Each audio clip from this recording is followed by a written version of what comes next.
আমরা যে বিষয়টি আলোচনা করছিলাম, তাহলে আহ আমরা দুই প্রকারের কি পাচ্ছি। আপনার সিদ্ধ ব্যক্তি পাচ্ছি, একটা হচ্ছে সাধন সিদ্ধ আর একটা হচ্ছে নিত্য সিদ্ধ। সাধন সিদ্ধ ব্যক্তি কি বললাম, কে বলতে পারবেন? হাত তুলুন। সাধন সিদ্ধ কে? সাধন সিদ্ধ মানে কি বললাম? যিনি সাধনা করে নিজে কি করছেন, তপস্যা করে সিদ্ধ হয়েছেন। আর যিনি সাধনা করে তপস্যা করে সিদ্ধ হয়েছেন। আর নিত্য সিদ্ধ মানে তিনি সরাসরি ভগবত ধাম থেকে এসেছেন। তো নিত্য নিত্য সিদ্ধের উদাহরণ দিয়েছি, কার কথা বললাম? যেমন শিল প্রভুপাদ বলছেন ভক্তি বিনোদ ঠাকুর। এই বিষয়টা আমরা জানবো। ক্লিয়ার? এই বিষয়টা ক্লিয়ার হয়েছে? আপনার আগে বিষয়টা ক্লিয়ার হয়েছে কিনা বলুন। বুঝতে পেরেছেন বিষয়টা? হ্যাঁ। তো এখন ব্যাপার হচ্ছে যে এই ধরনের দুই ধরনের ব্যক্তি, অর্থাৎ নিত্য মুক্ত অর্থাৎ নিত্য সিদ্ধ, যদি আমরা না পাই, নিত্য সিদ্ধও পেলাম না, নিত্য মুক্ত জীবও পেলাম না, তাহলে আমরা এখন তাহলে গুরু কোথায় পাবো? প্রশ্ন হচ্ছে আমাদের সেখানে। এরকম নিত্য সিদ্ধ ব্যক্তিও পাইনি, আর নিত্য মুক্ত ব্যক্তি আমরা পাইনি, তাহলে আমরা কিভাবে আমরা তাহলে গুরু গ্রহণ করবো? তো আমরা গুরু যদি না পাই, তাহলে সাধন সিদ্ধকে গুরু রূপে গ্রহণ করতে হবে। যেটা যে টপিকটা আমরা একটু আগে পড়লাম, প্রভুপাদ কি বললো? প্রভুপাদ বলছে দেখুন, এই টপিকে পড়ে দেখুন, যে যে ব্যক্তি একটু কম গুণসম্পন্ন বা মুক্ত পুরুষ হতে পারেনি, তারাও গুরু হিসেবে কাজ করতে পারেন। উদাহরণ দিচ্ছে ভক্তি বিনোদ ঠাকুরের উক্তিগুলি শাস্ত্রীয় সিদ্ধান্তের মতোই সঠিক, কারণ তিনি একজন মুক্ত পুরুষ। তিনি একজন মুক্ত পুরুষ। এবং বলা হচ্ছে যে সাধারণত শ্রী গুরুদেব ভগবানের এই রকম নিত্য পার্শ্বদের মাঝ থেকেই আসেন। আবার যারা এরকম মুক্ত পুরুষদের নীতি এবং আদর্শ মেনে চলেন, তারা ঠিক সেই আগের দলের ব্যক্তিত্বদের মতোই যথার্থ। একজন মুক্ত পুরুষ ও আচার্য কোনো ধরনের ত্রুটি বিচ্ছুতির ঊর্ধ্বে। কিন্তু এরকম অনেক ব্যক্তিত্ব আছেন যারা একটু কম গুণসম্পন্ন বা মুক্ত পুরুষ নন। তারা কি নয়? নিত্যসিদ্ধ নন। তাহলে এই ধরনের ব্যক্তিগুলো কি গুরু পরম্পরায় যুক্ত পারে না? বলা হচ্ছে তবুও গুরু পরম্পরার ধারা পদ্ধতিকে তারা কঠোরভাবে কি করেন? মেনে চলেন।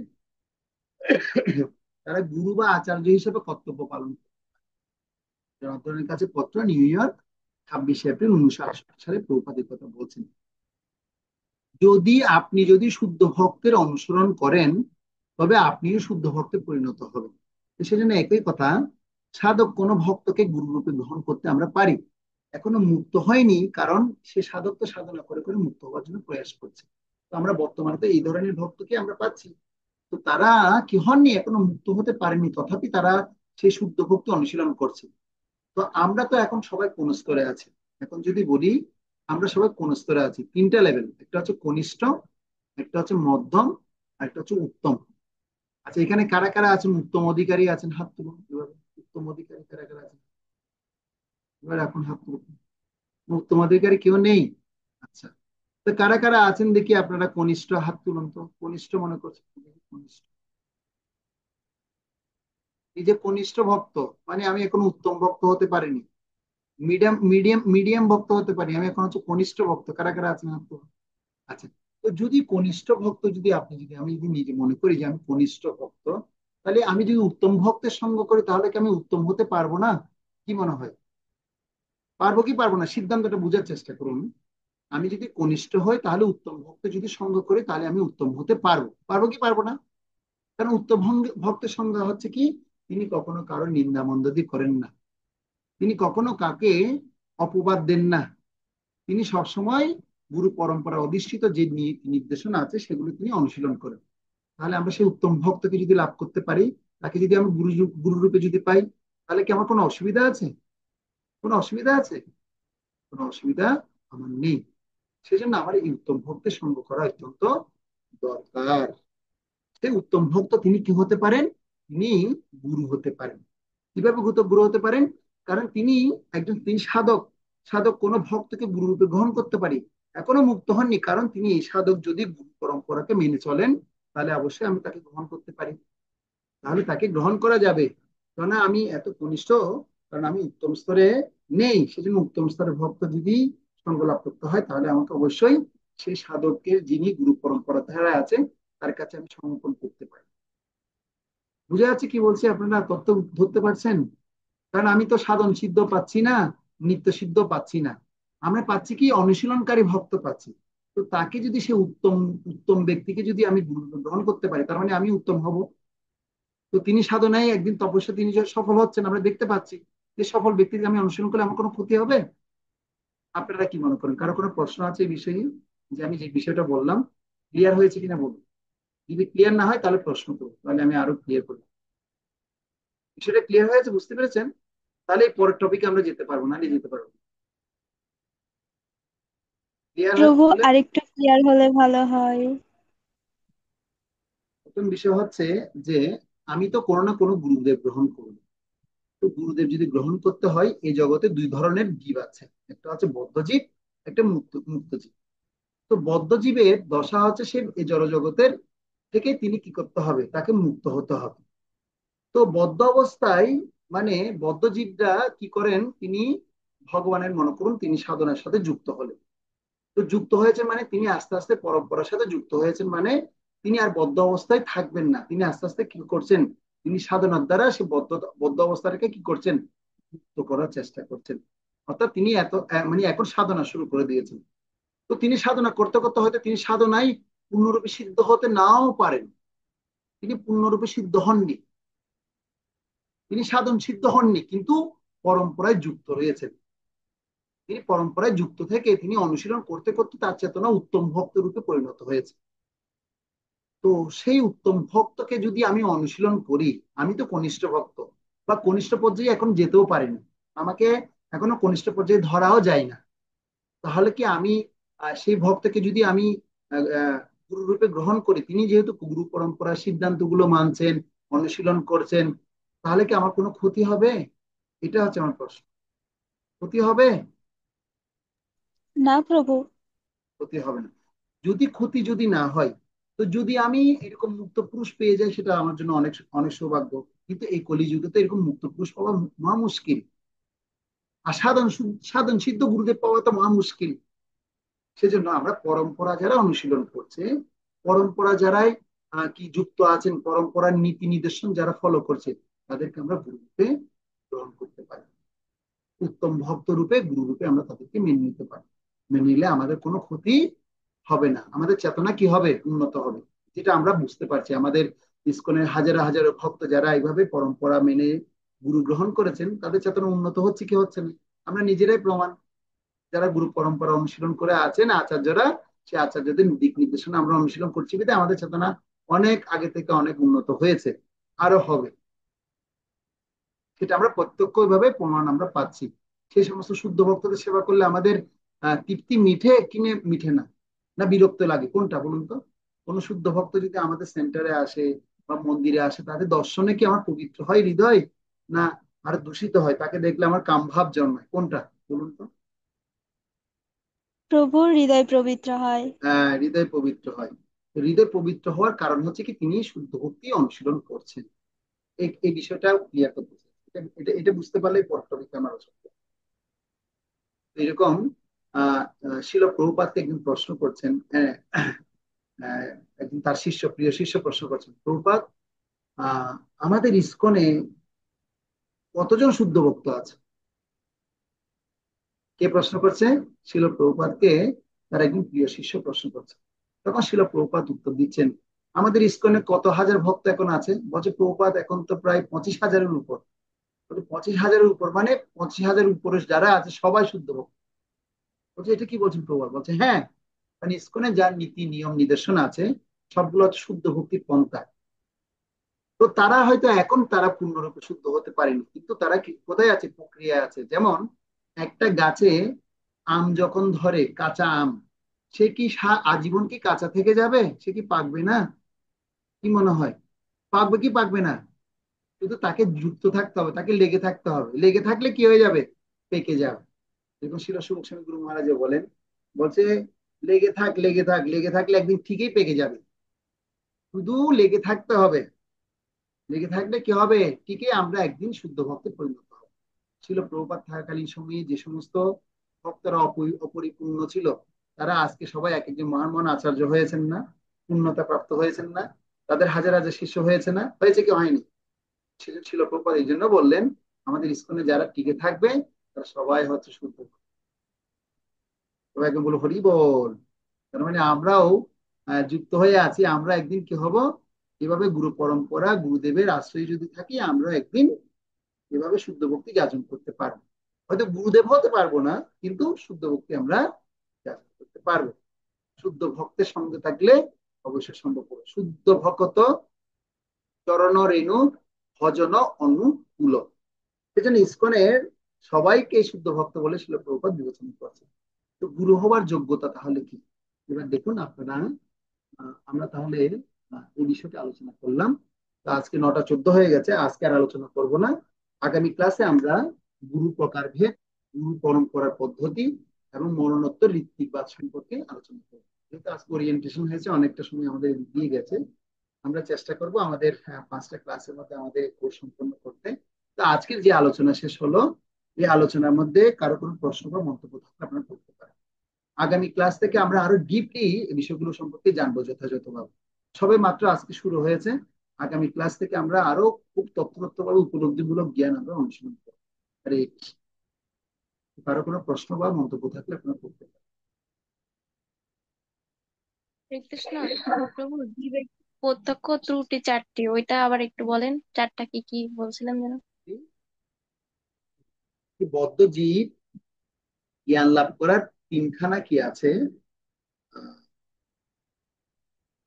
তিনখানা পদ্ধতি আছে। একটা হচ্ছে প্রত্যক্ষভাবে জ্ঞান লাভ করা, একটা হচ্ছে অনুমান ভাবে জ্ঞান লাভ করা, একটা শব্দের মাধ্যমে জ্ঞান লাভ করা। তো প্রত্যক্ষভাবে যে জ্ঞান লাভ আমরা করি, এই প্রত্যক্ষ জ্ঞান লাভের মধ্যে চারখানা ত্রুটি আছে। প্রথম ত্রুটি হচ্ছে কি, ইন্দ্রিয়ের সীমাবদ্ধতা, যাকে বলা হয় কর্ণপাঠক, যাকে সংস্কৃতিতে শব্দ উচ্চারণ করা হয় কর্ণপাঠক, মানে ইন্দ্রিয়ের সীমাবদ্ধতা। আমাদের যে 5খানা ইন্দ্রিয় আছে, ইন্দ্রিয়গুলো সীমাবদ্ধতা। কিভাবে সীমাবদ্ধতা সেটা আমি উদাহরণ আপনাদেরকে দিয়েছি। চোখ 700 থেকে 700 মিলিমাইক্রনের মধ্যে হলে দেখতে পাই, নাহলে দেখতে পাই না। কারণ 20 থেকে 20,000 হর্জের মধ্যে হলে শুনতে পাই, নাহলে শুনতে পাই না। ত্বক, আপনি কি করুন, প্রথমে গরম জল রাখলেন, এক ধরনের অনুভূতি হলো, তারপর স্বাভাবিক জল রাখলেন, এক ধরনের অনুভূতি হলো, আবার ঠান্ডা জল রাখলেন, এক ধরনের অনুভূতি হলো। মানে ত্বক কি করছে, তিনি সীমাবদ্ধতা জ্ঞান প্রদান করছে, কখনো গরম বলছে, কখনো স্বাভাবিক বলছে, কখনো আবার ঠান্ডা বলছে। তার মানে ত্বকেরও সীমাবদ্ধতা আছে। তারপর জিহ্বার সীমাবদ্ধতা আছে, উদাহরণ দিলাম, আপনি পাতি লেবু খাওয়ার পর কমলা লেবু খেলে কেমন লাগবে, কমলা লেবু খাওয়ার পর যদি মিষ্টি খান কেমন লাগবে। তো জিহ্বারও একটা সীমাবদ্ধতা আমরা বুঝালাম। এটাকে বলা হচ্ছে কর্ণা পাঠক, মানে ইন্দ্রিয়ের সীমাবদ্ধতা। তো এই ইন্দ্রিয়ের দ্বারা আমরা কি করি, মোহগ্রস্ত হই, মোহিত হই। অর্থাৎ দ্বিতীয় ত্রুটি, প্রত্যক্ষ শিক্ষার মধ্যে দ্বিতীয় ত্রুটি হচ্ছে কি, মানে মোহগ্রস্ত হওয়ার প্রবণতা, জীব মোহিত হয়ে যায়। জীব কি হয়ে যায়, মুহূর্তের মধ্যে মোহিত হয়ে যায়। আমরা যাকে দেখি মনে হচ্ছে না এ খুব ভালো ভদ্রলোক, কিন্তু তখন তার সাথে যখন মিশি বুঝতে পারি তার ক্যারেক্টার গুলো ফুটে উঠে। কেন, প্রথমে কিভাবে আমার মোহিত হচ্ছি, তার কোনো একটা এই ইন্দ্রিয়ের কার্যকলাপ দেখে আমার খুব পছন্দ হয়ে গেছে, এজন্য আমি তার প্রতি কি হয়ে গেছি, মোহিত হয়ে গেছি। বা যে কোনো একটা বস্তুকে আমি দেখে সুন্দর দেখে কি হয়ে গেছে, মোহিত হয়ে গেছে। যে কোনো ফুল বলুন আর যে কোনো ফল বলুন, যেমন যে ফলটা আপনি খুব সুন্দর মনে করছেন, খুব সুমিষ্ট হবে, কিন্তু খেয়ে খেতে গিয়ে দেখছেন সেটা খুব টক। হয় না এরকম? মোহিত হই, মোহিত হয়ে গিয়ে ইন্দ্রিয়ের প্রলোভনের দ্বারা মোহিত হওয়ার ফলে জীব কি করে, জীব তারপর ভুল করে। আর এই ভুলটাকে ঢেকে রাখার জন্য প্রতারণা, এ হচ্ছে জীবের প্রত্যক্ষ, প্রত্যক্ষ ভাবে সে 4 ধরনের ত্রুটি আছে। ভ্রম, প্রথমে হচ্ছে কর্ণপাঠক, এরপর হচ্ছে ভ্রম, এরপর হচ্ছে বিপ্রলিপসা। বিপ্রলিপসা হচ্ছে সর্বশেষে প্রতারণা করার প্রবণতা। এরপর হচ্ছে প্রমাদ, প্রমাদ মানে মুখগ্রস্ত হওয়ার প্রবণতা। ভ্রম, কর্ণাপাঠক, ভ্রম, প্রমাদ, এরপর হচ্ছে বিপ্রলিপসা। কর্ণাপাঠক মানে হচ্ছে ইন্দ্রিয় সীমাবদ্ধতা, তারপর হচ্ছে ভ্রম মানে ভুল করার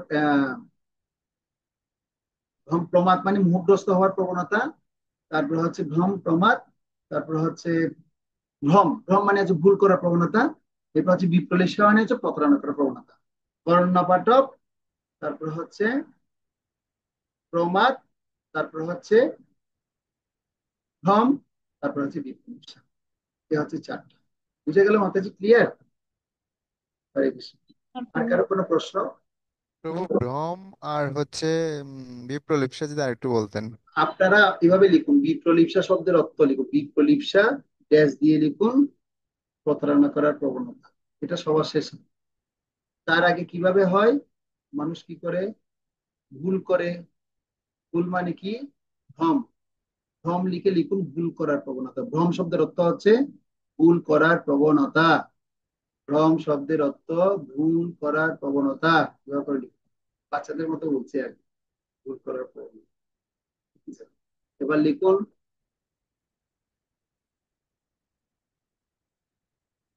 মোহ। মোহগ্রস্ত হওয়ার প্রবণতাকে কি বলা হয়?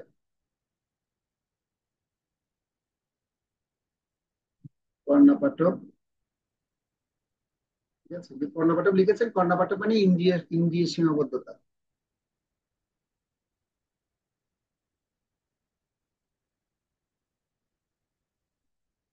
বিপ্লব মানে প্রতারণা করার প্রবণতা, ঠিক আছে না? কি কি বাদ পড়েছে আর বলুন। কর্ণপাঠক মানে ইন্দ্রিয় সীমাবদ্ধতা, প্রমাদ মানে মোহগ্রস্ত হওয়ার প্রবণতা, ভ্রম মানে ভুল করার প্রবণতা। ঠিক আছে, লিখেছেন? ক্লিয়ার? হ্যাঁ প্রভু, লিখেছি। হরে কৃষ্ণ। কি লিখেছেন বলুন এবার, তাহলে বুঝতে পারবো লিখেছেন। প্রভু কর্ণপটক হচ্ছে ইন্দ্রিয়ের সীমাবদ্ধতা, আর প্রমাদ হচ্ছে মোহগ্রস্ত হওয়ার প্রবণতা, ভ্রম হচ্ছে ভুল করার প্রবণতা, আর বিপ্রলিপসা হচ্ছে প্রতারণা করার প্রবণতা। হরে কৃষ্ণ, থ্যাংক ইউ। হাততালি দিলাম। ওকে, তাহলে ক্লিয়ার হলো। আর কারো কোনো প্রশ্ন? পল্লবী মাতাজি বলুন, কি প্রশ্ন? হরে কৃষ্ণ প্রভু, প্রণাম। হুম, প্রভু আপনি বলেছিলেন না ওই যে বাড়ির বাড়ির যে কাজগুলো দিয়েছিলেন ওগুলা হ্যাঁ। প্রভু গ্রুপে দিতে, আমি প্রভু কিভাবে দিব? প্রভু আমি মানে ক্লাস শুরু হওয়ার অনেক পরে এই গ্রুপে যুক্ত হয়েছি। না, আমি গ্রুপের মধ্যে এখনো তো গ্রুপে দিতে বলিনি, আমি আমার নম্বরে দিতে বলছি। গ্রুপ থেকে আমার নম্বরটা দেখে ওই নম্বরের মধ্যে ছবিটা তুলে পাঠাবেন আর লিখে দিবেন আমি 36তম ব্যাচের ইসকন শিষ্য প্রশিক্ষণ কোর্সের শিক্ষার্থী। ঠিক আছে, শুধু লিখে দিবেন 36তম ব্যাচ, আইডিসি 36তম ব্যাচ, ব্যাস আর কিছু লিখতে হবে। ওভাবে করে পাঠিয়ে দিবেন। আপনাদের আগামী সপ্তাহে কি বারে ক্লাস হবে? রবিবার প্রভু। কটার সময়? তাই 7টার সময়। হ্যাঁ, এটা যেন মনে থাকে। হ্যাঁ, এটাকে ভুল করবেন না, মোহগ্রস্ত হবেন না, আর প্রতারণা করবেন না। হ্যাঁ, কারণ জীব তো, জীব ভুলে যায়। বদ্ধ জীবের এ হচ্ছে চারখানা সমস্যা। এটা আজকে থেকে ধ্যান করবেন, তাহলে ভুল অনেকটা কম হবে। আজকে থেকে এই বিষয় নিয়ে ধ্যান করা শুরু করবো, দেখবো অনেক জীবন পরিবর্তন হয়ে যাবে। প্রভু আজকে চলো, তো বাড়ির কাছে নাই না? হরে বাড়ি কৃষ্ণ কাজ প্রভু। বাড়ি কাজ দিলাম তো। আচ্ছা, আমি গ্রুপের মধ্যে ছবি তুলে পাঠিয়ে দিচ্ছি বাড়ি কাজ ও করতে হবে। বাড়ির কাছে কোনটা প্রভু? একটু। আচ্ছা, লক্ষ্মী মেয়ে একদম, বাড়ি কাজের কথা মনে রাখছে। ভালো। আচ্ছা, বাড়ির কাজ হচ্ছে পতিতানাং পাবন নেব বৈষ্ণব বই নমো নমঃ। হরে কৃষ্ণ কৃষ্ণ কৃষ্ণ হরে হরে। ধন্যবাদ সকলকে।